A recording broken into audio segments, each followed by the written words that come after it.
people pool full of dad's hot air.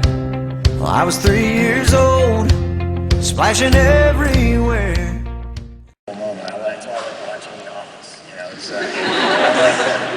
I like it when Michael Scott is sitting there and he's about to tell someone he's dating the absolute wrong thing he should tell them.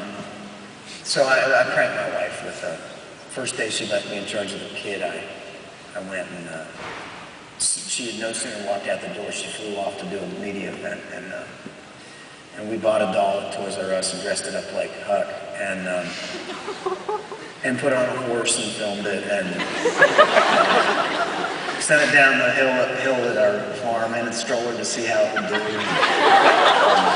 The stroller's bouncing, it about ran into one of our cows, and then it took Huck out with a fake gun and practice target practice. He was not even 2 yet. And then, you know, filled a bottle with sort of a brown liquid that looked like whiskey, but it was a whiskey bottle. Had him drinking out of a hat. And then when she got home that night, it just had a note on the computer. I edited it, and it said press play. And she got to watch it. So. You survived. Yeah, she thought it was funny. She knows me now. You know, the family life thing is the best thing about it too. Being able to be who I am and get away with that. That's the trick, is being able to be who you are, finding the right person that doesn't try to change you. Because I mean, they will try to change you. I mean, women are going to grab a guy and go, he's got potential. They don't think he's perfect. Guys think, oh, she's perfect, you know. And sometimes she can be. It's never happened, though, that a man is. I sat here and got great advice from people like Vince and Amy.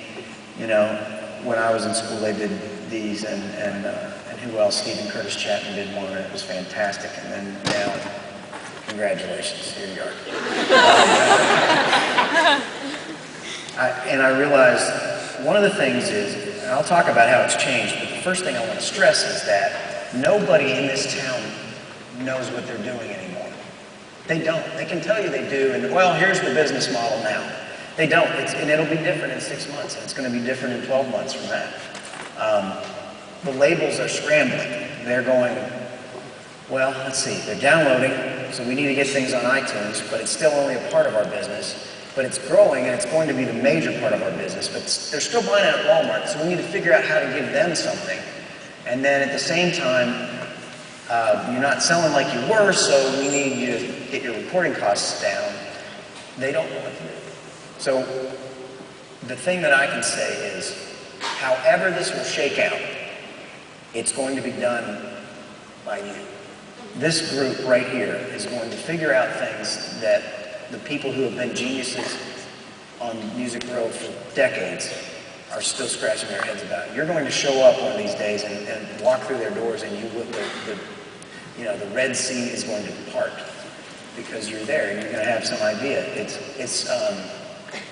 You know, that 2 years ago I would have said, well, you need to go intern and you need to get a record deal or a record label, and you need to go write your first, you know, single and do this and this and this. Now all I can say is, the only thing that's still the same is write your songs and come up with the things you need to do. But as far as the business model goes, I can't say go down there and get yourself this record deal, do exactly what I did, because it may not work in 2 years. What will work is if you're making good music, that's going to find its place. A lot of you aren't going to be making music, you're going to be marketing it. You're going to be figuring out ways to get it in people's hands. And I would say go think outside the box. Because when I started, the deal was you needed a record deal to get on the radio. Because you need first to be on country radio. That won't change. That's going to always, I think, be the case, that you have to be on the radio to get at least that hit song in people's consciousness that gets the ball rolling. They haven't found a better way. The second thing that you'll need is that song. Actually, I have that backwards, don't I? Get that song first. You need to be on the radio with the song instead of, yeah, write it first. But I think that when it comes down to what the labels do for you, it's changed already. If you're a new artist, when I was signed, they just said, hey, 7 albums and go make them, and here's your budget. And then we'll figure out ways to market it. Now they say, well, we're going to need a piece of your tour and we're going to need some of your merchandise, because they're not making the money they used to.